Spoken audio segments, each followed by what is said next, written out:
प्रिय विद्यार्थियों, ये जो टॉपिक चल रहा है कवि धूमिल द्वारा रचित है, प्रौढ़ शिक्षा शीर्षक से अवतरित है। इसमें प्रौढ़ शिक्षा से संबंधित बातें बताई हैं कि प्रौढ़ शिक्षा पहले कैसे चलती थी और वर्तमान में जो प्रौढ़ शिक्षा है वो जो उसकी जो प्रचलित साक्षरता अभियान के अंतर्गत प्रौढ़ शिक्षा की व्यवस्था क्या रही, उसका इसमें वर्णन किया गया है। तो देखो, ये जो पद्य है इसको हम एक बार पढ़ करके सुना देते हैं।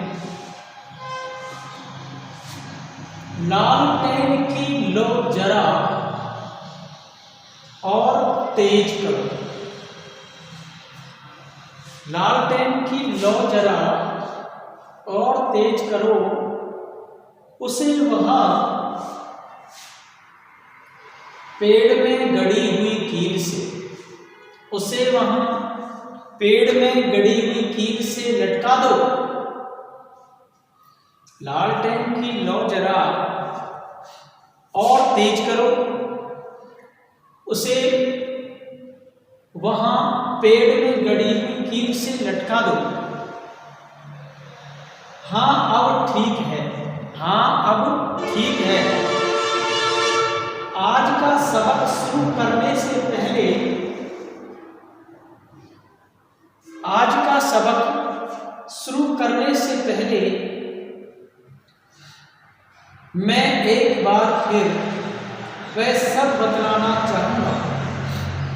आज का सबक शुरू करने से पहले मैं एक बार फिर वह सब बतलाना चाहूंगा जिसे मैंने कल कहा था, जिसे मैंने कल कहा था। क्योंकि पिछले पाठ का दोहराना, क्योंकि पिछले पाठ का दोहराना हर नई शुरुआत में शारीरिक है, क्योंकि पिछले पाठ का दोहराना हर नई शुरुआत में शरीर है। देखो, ये प्रौढ़ शिक्षा केंद्र से प्रौढ़ शिक्षा से संबंधित पद्य है। इसमें कोई कठिन शब्दार्थ नहीं है। देखो, ये अवतरण कवि धूमिल की प्रौढ़ शिक्षा शीर्षक कविता से अवतरित है। इसमें कवि ने वर्तमान में प्रचलित साक्षरता अभियान के अंतर्गत प्रौढ़ शिक्षा की व्यवस्था का वर्णन किया है। साक्षरता अभियान के अंतर्गत प्रौढ़ शिक्षा की व्यवस्था का वर्णन किया गया है कि प्रौढ़ शिक्षा की व्यवस्था क्या रही है। पहले प्रौढ़ शिक्षा कैसे पढ़ाई, प्रौढ़ शिक्षा कैसे पढ़ाते थे लोग, कैसे सीखते थे, कैसे एक जगह इकट्ठे होते थे, किस दीपक में कहाँ पर दीपक रखा जाता था। जो लालटेन शब्द आया है, पहले क्या है कि लालटेन से ही प्रौढ़ शिक्षा केंद्रों में पढ़ाया जाता था। लाइट की व्यवस्था नहीं थी, क्योंकि लालटेन को किसी पेड़ पर कील गाड़ करके उसको लटका दिया जाता था। उसके नीचे सारे जितने भी निरक्षर लोग थे, जो साक्षर होने के लिए और वहाँ पढ़ने आ जाते हैं, तो उनको जो पढ़े लिखे विद्वान लोग हैं वे उनके लिए शिक्षा देते हैं और उन्हें पढ़ना सिखाते हैं, लिखना सिखाते हैं, उन्हें साक्षर बनाते हैं। तो इसी संबंध में कवि वर्णन करते हुए कहते हैं, देखो, लालटेन की लो जरा और तेज करो, उसे वहाँ पेड़ में गड़ी हुई कील से लटका दो। हाँ अब ठीक है। देखो, कवि वर्णन करते हुए कहते हैं कि गांवों एवं पिछड़े क्षेत्रों में प्रौढ़ शिक्षा पहले प्राय रात्रि में चलती थी। रात में प्रौढ़ शिक्षा चलाई जाती थी और रात्रि में ही उनके लिए शिक्षा दी जाती थी। तो प्रौढ़ों को साक्षर कराने वाले जो व्यक्ति थे, वो व्यक्ति उनसे बातचीत करते हुए कहते हैं उनसे बातचीत करते हुए कहते हैं कि लालटेन की लौ, जो लालटेन की लौ है अग्नि की, जो निकलती है लालटेन से, जो अग्नि की लौ निकलती है, वो लालटेन की लौ कुछ तेज करो। क्यों? क्योंकि ज़्यादा उजाला हो। लालटेन की लौ कुछ तेज करो और उसे वहाँ पेड़ पर लगी हुई जो कील है उससे लटका दो। इसकी इस तरह ये जो व्यवस्था है ये ठीक हो जाएगी। हाँ, अब ठीक है। लालटेन को पेड़ पर लगी हुई कील से लटका दो। जब वो कील पर लटका दी तो कवि कहते हैं कि हाँ, ये अब ठीक है। आज का सबक शुरू करने से पहले मैं एक बार फिर वह सब बतलाना चाहूँगा जिसे मैंने कल कहा था, क्योंकि पिछले पाठ का दोहराना हर नई शुरुआत में शरीक है। क्योंकि पिछले पाठ का दोहराना हर नई शुरुआत में शरीक है। कवि कहते हैं कि अब आज का जो पाठ है वो प्रारंभ करने से पहले मैं आप सभी को यह सूचित करना चाहता हूँ कि प्रत्येक हर दिन नया पाठ पढ़ने से पहले पिछले दिन जो पढ़ा हुआ पाठ है उसे दोहराना जरूरी होता है। जब तक हम पिछले पाठ को नहीं दोहराएंगे तो उस पिछले वाले पाठ को हम भूल जाएंगे। इसलिए अगला पाठ पढ़ने से पहले पिछले पाठ को दोहराना बहुत ज़रूरी होता है, तभी वो हमारे याददाश्ती में बना रहता है।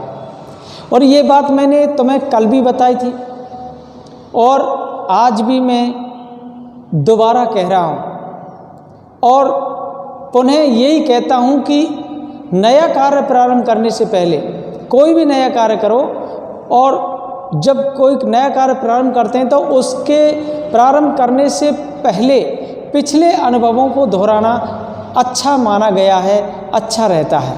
क्योंकि वो जो सारे अनुभव हैं वो सारे ही अपनी मेमोरी में आ जाते हैं, याददाश्ती में आ जाते हैं कि उसकी याददाश्त बनी रहती है। किसी बात को, पिछली बात को दोहराने से वह बात हमारी यादों में समा जाती है और हमें याद बनी रहती है। इसका मतलब ये है कि कवि, जैसे कि उसने कहा था, एक कवि ने, करत करत अभ्यास के जड़मत होत सुजान, रसरी आवत जाते सिल पर पड़त निशान, कि अभ्यास करने से हर चीज़, हर काम संभव है। तो देखो, गांवों पिछड़े क्षेत्रों के लोग दिन में तो काम धंधे और मजदूरी पर चले जाते हैं, अब रह जाते हैं रात्रि में, तो उनको रात्रि में प्रौढ़ शिक्षा केंद्रों पर पढ़ाया जाता था और प्रौढ़ शिक्षा केंद्रों पर उन्हें शिक्षा दी जाती थी। इसकी जो भाषा है, शब्दावली है, वह बहुत ही सरल भाषा में है, सरल भाषा में लिखित शब्दावली है। इसमें कोई भी कठिन शब्दार्थ नहीं है। देखो बच्चों, ये नेक्स्ट पद है, अगला पद है, इसको मैं पढ़ाता हूँ, आप ध्यान से सुनें। कल मैंने कहा था कि वह दुनिया, कल मैंने कहा था कि वह दुनिया जिसे ढकने के लिए तुम नंगे हो रहे थे, कल मैंने कहा था कि वह दुनिया जिसे ढकने के लिए तुम नंगे हो रहे थे, उसी दिन उघर गई थी, उसी दिन उघर गई थी जिस दिन हर भाषा, उसी दिन उघर गई थी जिस दिन हर भाषा तुम्हारे अंगूठा निशान की स्याही में डूबकर, तुम्हारे अंगूठा निशान की स्याही में डूबकर मर गई थी। तुम अपढ़ थे, तुम अपढ़ थे, गंवार थे, तुम अपढ़ थे, गंवार थे, सीधे इतने की बस, सीधे इतने की बस 2 और 2 4 थे, सीधे इतने की बस 2 और 2 4 थे। तो देखो बच्चों, इसमें कोई कठिन शब्द नहीं आया है। अपढ़ का मतलब होता है जो अनपढ़ व्यक्ति होता है, जो पढ़ना लिखना नहीं जानता है, उसे अपढ़ बोलते हैं, जो पढ़ना बिल्कुल नहीं जानता है। तो देखो, ये जो पद है, इस पद में प्रौढ़ शिक्षा शीर्षक कविता से प्रौढ़ शिक्षा के विषय में बताया गया है और ये जो पद है प्रौढ़ शिक्षा शीर्षक कविता से उद्धृत है। इसमें क्या है, प्रौढ़ों के प्रति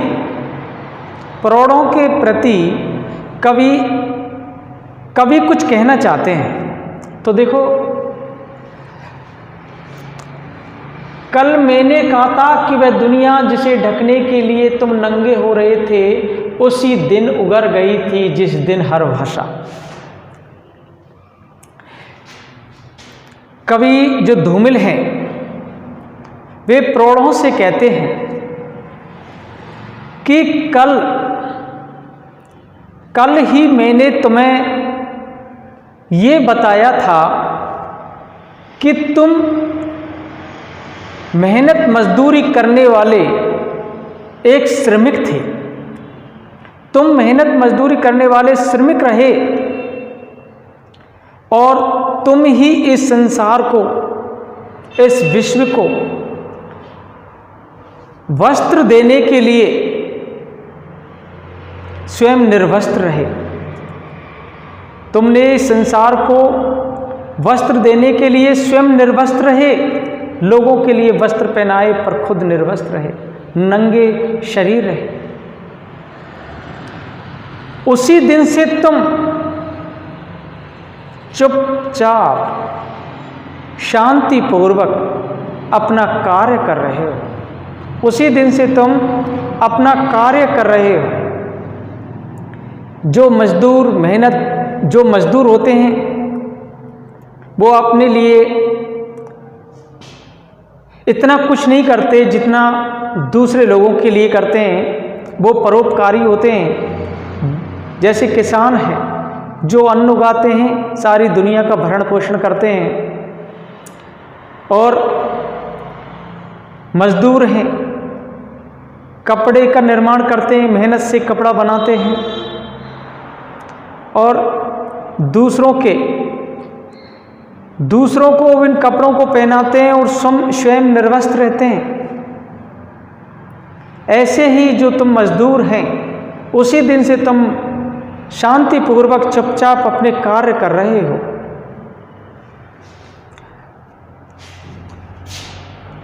तुम्हारे अंगूठा निशान की स्याही में डूबकर मर गई थी। तुम अपड़ थे, गंवार थे, सीधे इतने कि बस 2 और 2 4 थे। देखो, कवि कहते हैं कि तुम केवल अंगूठा लगाते रहे हो, दस्तखत करना नहीं जानते हो, अनपढ़ हो, निरक्षर हो, कैसे भी किसी भी प्रकार के कागजात पर आप पर अंगूठा लगवा लेते थे और अंगूठा लगाते रहे हैं आप। तुम केवल अंगूठा ही लगाते रहे हो। तुम्हारी जो वाणी है, भाषा है, वाणी, भाषा और तुम्हारा जो मौन रूप है, सब कुछ देखती रही। तुम्हारी वाणी, भाषा, तुम्हारे मौन रूप को देखती रही। तुम स्वभाव से सीधे हो, सीधे मतलब भोले भाले हो, अशिक्षित हो और गंवार थे। तुम गंवार भी हो क्योंकि तुम पढ़ना लिखना नहीं जानते हो। तुम स्वभाव से भी भोले भाले हो, अनपढ़ हो, अविद हो। कवि कहते हैं कि तुम केवल 2 और 2 4 ही जानते थे। कवि कहते हैं कि तुम केवल 2 और 2 4 ही जानते थे। कवि का कहने का भाव यह कि तुम अत्यधिक सीमित ज्ञान रखते थे। तुम इतना सीमित ज्ञान रखते थे कि जो ना के बराबर हो। तुम अत्यंत सीमित ज्ञान रखते थे और दिन भर परिश्रम करते रहते थे। तुम सीमित ज्ञान रखते थे और दिन भर परिश्रम करते रहते थे। तो देखो बच्चों, प्रौढ़ शिक्षा कार्यक्रम को जो अशिक्षित लोग हैं उन अशिक्षित लोगों के लिए यह एक वरदान साबित हुआ है। वरदान साबित हुआ है क्योंकि अशिक्षित लोग प्रौढ़ शिक्षा के माध्यम से शिक्षित हो गए और वे अपने भविष्य को उज्जवल कर रहे हैं। पहले क्या है कि वो अंगूठा लगा देते थे, तो अंगूठा लगाना निरक्षरता का प्रतीक माना जाता था, तो ये निरक्षरता एक कलंक था और अब इस कलंक से मुक्त हो गए और वे अब तुम सामाजिक महत्व को भी समझ चुके हो। और ये जो 2 और 2 4 है, ये मुहावरा है, इसमें इस मुहावरे का प्रयोग किया गया है। 2 और 2 4 का मतलब है सीमित ज्ञान रखना। तो देखो बच्चों, ये जो पद था आपकी समझ में आ गया होगा। धन्यवाद।